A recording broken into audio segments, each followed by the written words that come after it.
Video को like करके आगे शेयर जरूर कर देना। के हाथ में अपना हाथ, हक्का की बिनाए ला इलाहा इल्ला अस्तो हुसैन। हकीकत ये है कि हुसैन कलमे की बुनियाद का नाम है। अब मैं कहूं कलमा हुसैन है तो ताज्जुब नहीं, मैं कहूं कुरान हुसैन है तो ताज्जुब नहीं, इसलिए कि दीन जब हुसैन को कह दिया गया, ये सारी चीजें दीन में आती है। तो मौला हुसैन अला जद्दी वाले सलाम को अल्लाह ने इस मकसद से पैदा किया था कि दीन हुसैन बचाएंगे, इसीलिए आका ने बड़े नाज उठाए। अब दास्ताने करबला की शुरुआत होती है। इतने कम लोगों को लेकर मौला हुसैन अपने घर से निकलते हैं, जिसका जिक्र आप आगे सुनेंगे। तो लोगों को यहां यह भी मुगालता है कि वो सल्तनत के लिए निकले, हुकूमत के लिए निकले। मैं कहता हूं ये बात कोई अक्लमंद नहीं कह सकता। 1 महीने का बच्चा गोद में लेकर हुकूमत के लिए नहीं निकला जाता, बीवियों को लेकर हुकूमत के लिए नहीं निकला जाता।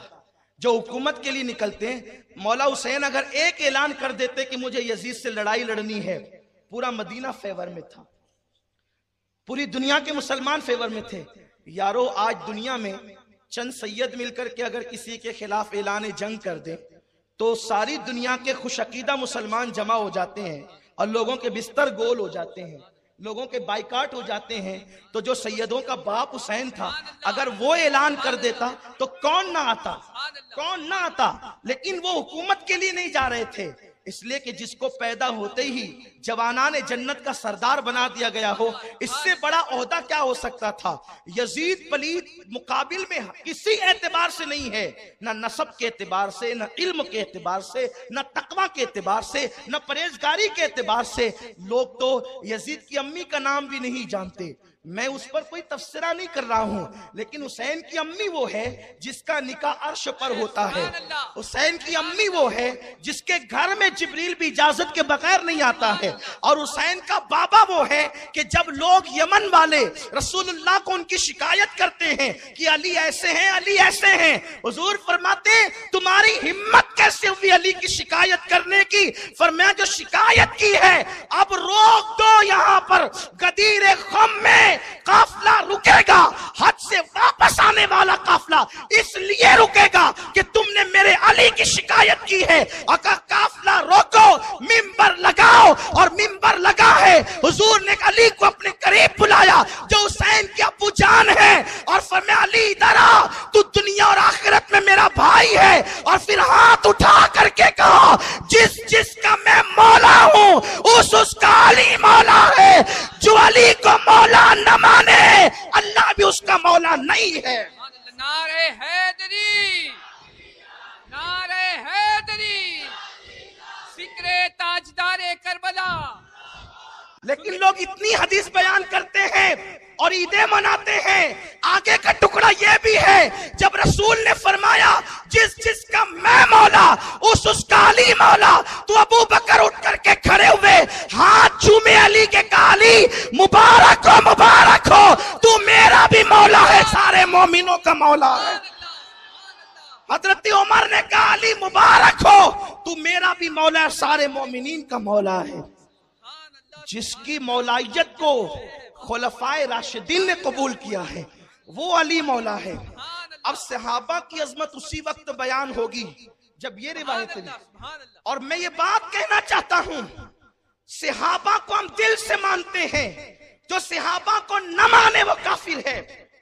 जो सहाबा का की तौहीन करे, बेअदबी करे, वो काफिर है।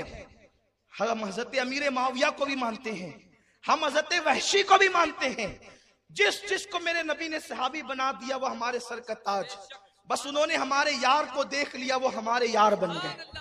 हमारे आका को देख लिया, हमारे आका बन गए। लेकिन ये बात कहना चाहता हूं, जब सहाबा की अजमत बयान होती है तो सिर्फ अबू बकर सिद्दीक ही की क्यों, सिर्फ हजरत उमर ही की क्यों, सिर्फ हजरत उस्मान ही की क्यों, इन सब की तो होना ही चाहिए।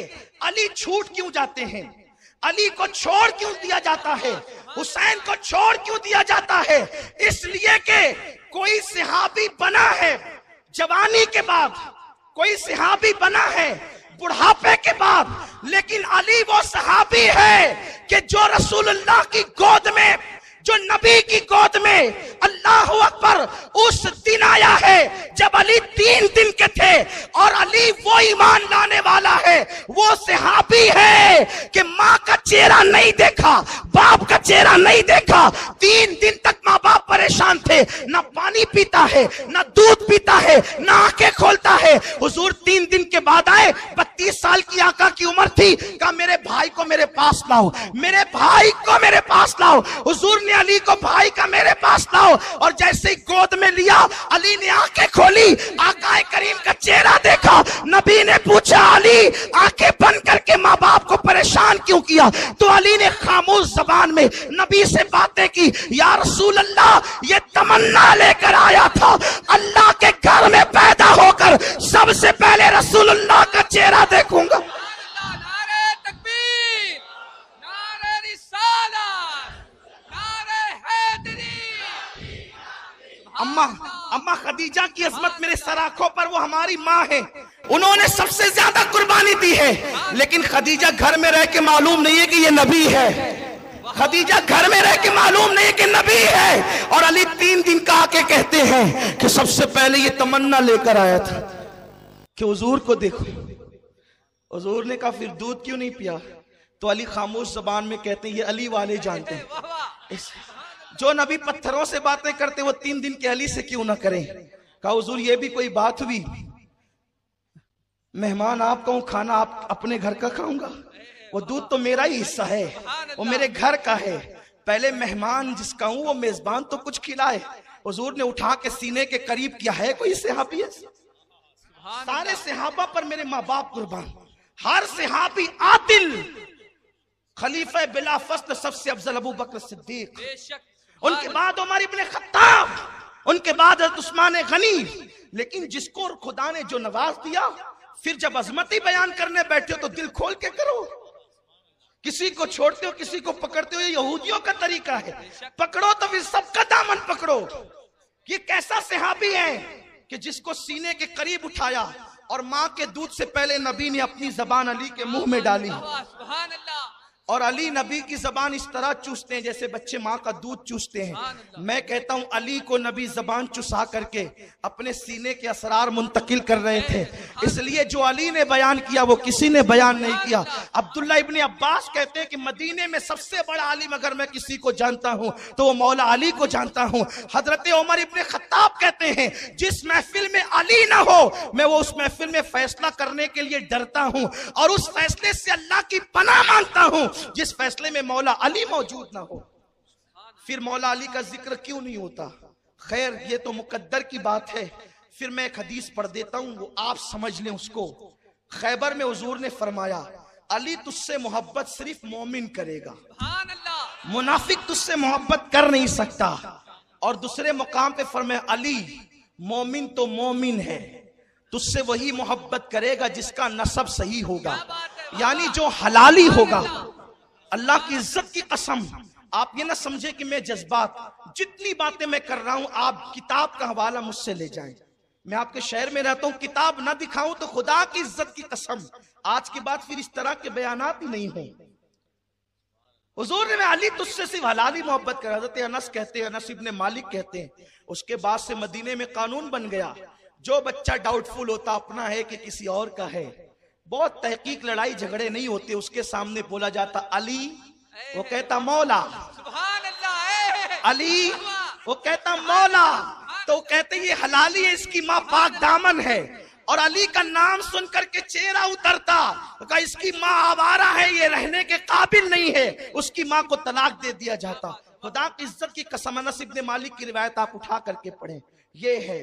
तो ये अली का नाम सिर्फ ईमान की कसौटी नहीं है बल्कि हलाली होने का भी एक सबूत है, शजरे है। और यहाँ एक जुमला कह करके आगे बढ़ जाना चाहता हूँ, अहले बैत की मोहब्बत अगर सब लोग चाहें हासिल कर ले तो ये कतन नहीं हो सकता, क्योंकि अहले बैत की मोहब्बत विरासत में नहीं मिलती, माँ की शराफत की बुनियाद पर मिला करती है। अहले बैत से वही मोहब्बत करेगा जहां माओं के अंदर शराफत होती है। तो अर्ज ये कर रहा था कि मौला हुसैन इस मिशन के लिए चले, थोड़े से लोगों को लेकर, चंद लोगों को। मोतबर तारीख और मुहतात रिवायतें ये है 114 लोग थे मौला हुसैन के साथ, और आप जा रहे थे उसमें बच्चे बच्चियां नन्हे नन्हे बच्चे सब थे। हुकूमत के लिए नहीं जा रहे थे। क्यों नहीं जा रहे थे? इसलिए कि उन्हें तो दीन बचाना था। एक बात कहूं, बात समझ में आएगी। जिन लोगों को इलेक्शन लड़ना होता है ना, वो भी 1 साल का बच्चा रैली में लेकर के नहीं निकलता। वो सोचता है कि इतना प्रचार करूं मोहल्ले में कि मेरे साथ रैली बड़ी निकले, ताकि लोगों को लगे कि यार इसके साथ लोग ज्यादा है तो वोट इसको ज्यादा मिलनी चाहिए। नादान जो इलेक्शन लड़ने जाता है वो भी बड़ी रैली लेकर के जाता है। जो हुकूमत करने जाएगा वो 1 महीने का बच्चा हाथ में क्यों लेकर के जाएगा? अगर हुसैन को हुकूमत चाहिए था तो फौज फाटा लेकर के जाते, लेकिन उनको वो नहीं चाहिए था। आप आगे की गुफ्तगू में सुनेंगे। मौला हुसैन चल रहे हैं, आइए उनकी विलादत के कुछ इशारे और आगे गुफ्तगू। फिर यजीद का जिक्र तो आपने सुना। मौला हुसैन कौन है? सुभान अल्लाह, सुभान अल्लाह। मिशकात शरीफ की हदीस है, मिशकात बाबुल फजाइल। मौला हुसैन की विलादत का वक्त आता है। देखिए, मैं हदीस इसका हवाला इसलिए दे देता हूं कि आप घर जाके देख लें, इसलिए कि अजीब अजीब सी बातें सुनने में आती है। फिर लोग कहते हैं कि आप इस पर कुछ गुफ्तगू करें, हालांकि फिर उस जवाब देने में मेरा मौजू अधूरा रह जाता है। लेकिन जवाब देना इसलिए जरूरी समझता हूं कि मेरी कौम के नए नस्ल को, नौजवानों को कोई मिसगाइड न करे, मिसमाइंड न करें, क्योंकि हमारा काम है। हम अहले बैत के दर के सग हैं, और सग कहना भी बहुत बड़ी बात मैं समझता हूं। उनके सगों के सग हैं। मेरी तमन्ना तो यह है कि हुसैन की चौखट पे रहने वाले किसी कुत्ते का नाम अमीन होता, वाह वाह, सुभान तो हुसैन उस कुत्ते को अमीन कह के पुकारते, तो इसी बहाने उनकी जबान पे मेरा नाम आ जाता। सुभान अल्लाह, सुभान अल्लाह। हमारी तमन्ना तो ये, हम वो लोग हैं, हम वो लोग हैं। हमें कोई डिग्री नहीं है हमारे पास एक डिग्री है जिसे इश्क अहले बैत और इश्क नबी कहते हैं। और खुदा की कसम यही दाग लेकर के जाना चाहते हैं। लहद में इश्क रुखे शाह का दाग लेके चले, अंधेरी रात सुनी थी चराग लेके चले, जना बनेगी मुहिब्बान चार यार की कब, जो अपने सीनों में ये 4 बाग लेके चले। उम्मुल फजल बड़ी मशहूर रिवायत है, इससे एक मसला खस करना चाहता हूं। रोते हुए आई, हुजूर मैंने ऐसा ख्वाब देखा, बयान करने की हिम्मत नहीं। हुजूर ने, मैं बयान करूं? ख्वाब कभी कभी अजीब होते हैं, उसकी ताबीर खूबसूरत होती है। हुजूर मैंने ये देखा, अल्लाह आपको सलामत रखे, कि चची जो थी उम्मुल फजल, हज़रत अब्बास की बीवी, बहुत चाहती थी आका को, बहुत मोहब्बत करती थी, लेकिन चची होकर भी वो हुजूर को कहती थी, ए भतीजे नहीं। जब तक वीडियो अगर अच्छा लगा हो तो लाइक करके आगे शेयर ज़रूर कर देना, क्योंकि अल्हम्दुलिल्लाह लाइक करके शेयर करने से फ़ायदा ये होगा आपको कि अगर आप किसी को वीडियो शेयर करेंगे और इसने वीडियो देख लिया और देखकर सैयद साहब अमीनुल क़ादिर साहब ने जो बयान किया है उस पर अगर उसने अमल कर लिया अल्हम्दुलिल्लाह, तो उसका सवाब आपको भी मिलेगा। क्योंकि अल्हम्दुलिल्लाह सैयद अमीनुल क़ादिर साहब की वीडियो देखकर लोग इबरत हासिल करते हैं, बड़े बड़े गुनाहों से तौबा कर लेते हैं और अपनी ज़िंदगी को जो है नेकी के रास्ते पर गुजारते हैं, अल्लाह रसूल की इबादत करते हैं। न जाने हज़ारों करोड़ों लोगों ने जो है सैयद अमीनुल क़ादिर साहब की वीडियो को देखा है, और बहुत से लोगों ने अल्हम्दुलिल्लाह सच्ची तौबा कर ली है और वो अपनी ज़िंदगी में नेक बन गए हैं। अगर आप शेयर करेंगे तो अल्हम्दुलिल्लाह आपके शेयर करने से अगर किसी ने सच्ची तौबा कर ली तो जब तक वो ज़िंदा रह कर के इबादत करेगा उसका सवाब आपको मिलता रहेगा। बहरहाल वीडियो को लाइक करके आगे ज़रूर शेयर कर दें। अल्लाह हाफिज़। अस्सलामु अलैकुम व रहमतुल्लाहि तआला व बरकातुहू।